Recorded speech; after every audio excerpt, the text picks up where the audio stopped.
menggemparkan seluruh KKB Papua. Pendiri UPM minta seluruh anak buahnya sadar perjuangan mereka cuma hasil tipu daya.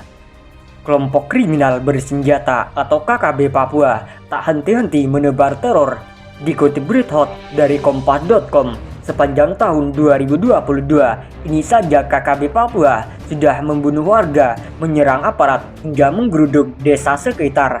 Aksi-aksi keji mereka dilakukan dengan temeng pembebasan Papua Barat. Padahal para pendiri KKB Papua atau UPM justru kini sudah sadar dan kembali ke pangkuan Indonesia. Salah satunya adalah Nicholas Simon Miset. Dikutip berita dari Tribun Palu, nama Nicholas Miset tidak asing lagi bagi masyarakat Indonesia, terutama bagi rakyat Papua. Nicholas Miset dulunya adalah seorang pendiri organisasi Papua Merdeka (UPM). Namun kini Nicholas Miset telah kembali ke pangkuan Ibu Pertiwi sejak 2007 silam. Selama 40 tahun, tokoh ini mencari arti kata kemerdekaan bagi Papua. Ia lama malang melintang di negeri Paman Sam. Dalam sebuah video yang diunggah akun Facebook Yudi Prasetyo Jijokusumo medio 2020, secara gamblang Nicholas Miset mengisahkan perjalanan hidupnya. Awalnya ia terhentak saat Nicholas Joy, pemimpin Papua yang terpilih sebagai wakil presiden dari Dewan Nugini yang mengatur kolonia Belanda. Nugini Belanda bercerita tentang pertemuannya dengan Presiden Amerika Serikat John F. Kennedy. Dalam pertemuan itu, Kennedy menyadarkan Nicholas Joy bahwa dirinya telah dicurangi Belanda. Pada 24 Agustus 1828, Papua adalah bagian dari Hindia Belanda. Itu artinya Anda Papua adalah bagian dari Indonesia, kata Kennedy kepada Nicholas Joy. Sebagaimana diceritakan Nicholas Miset dalam video tersebut. Berdasarkan cerita Joy tersebut, Nicholas Miset kemudian memutuskan untuk pulang kembali ke pangkuan Indonesia. Sebelum mengambil keputusan itu, Nicholas Miset mengaku telah berkeliling dunia selama 40 tahun untuk mencari arti kemerdekaan, khususnya untuk menjawab pertanyaan apakah benar bangsa Papua itu merdeka. Setelah mendapat jawaban dari Bapak almarhum Nicholas Joy di Belanda, maka saya pikir bahwa saya harus kembali ke Republik Indonesia, dan saya kembali tahun 2007, terangnya.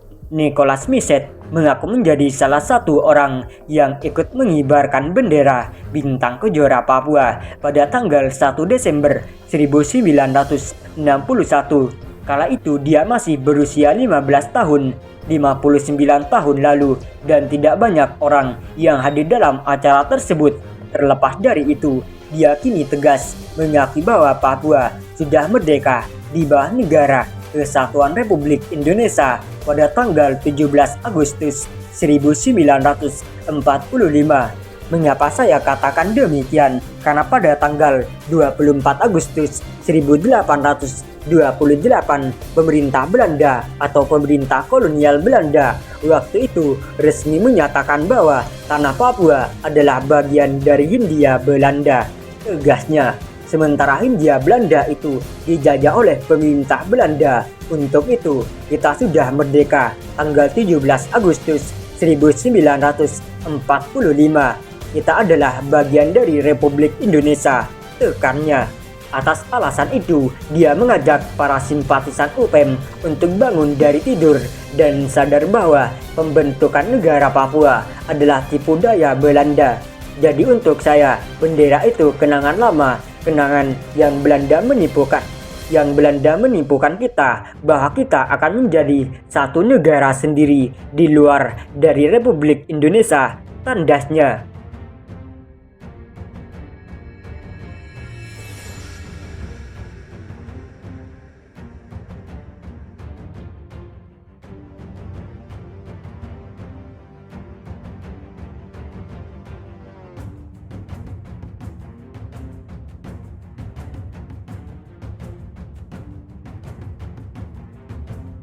Pantas KKB Papua ditolak mentah-mentah oleh warga asli.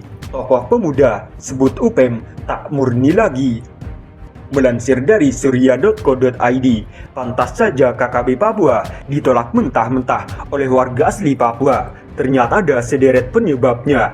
Hal ini diungkapkan oleh beberapa organisasi pemuda dan masyarakat yang tergabung dalam komponen masyarakat Papua di kota Jayapura. Mereka menyatakan menolak tegas kehadiran organisasi Papua Merdeka (UPM). UPM yang dianggap sebagai KKB Papua dinilai telah meresahkan warga di Papua. KKB Papua tak habis-habis menebar teror dan penembakan terhadap warga sipil hingga aparat keamanan. Komponen masyarakat Papua menyatakan UPM atau disebut bahkan tak segan-segan menghilangkan nyawa putra daerah Papua sendiri.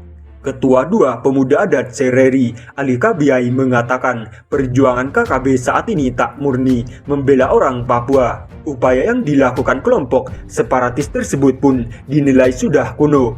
Negara lain sedang bersaing dalam perang ekonomi. UPM masih sibuk melakukan kekerasan dan teror bahkan kepada orang Papua sendiri, ujar Ali dalam isi deklarasinya. Seperti dilansir dari Tribun Papua dalam artikel "Tolak keberadaan UPM, komponen masyarakat Papua, warga asli Papua dihabisi". Selain Ali Kabiai, deklarasi juga diikuti sejumlah tokoh pemuda Papua, di antaranya Ketua Barisan Merah Putih Provinsi Papua, Max Abner Hohe, Ketua Gercin Rudi Samori, dan beberapa tokoh muda Papua lainnya.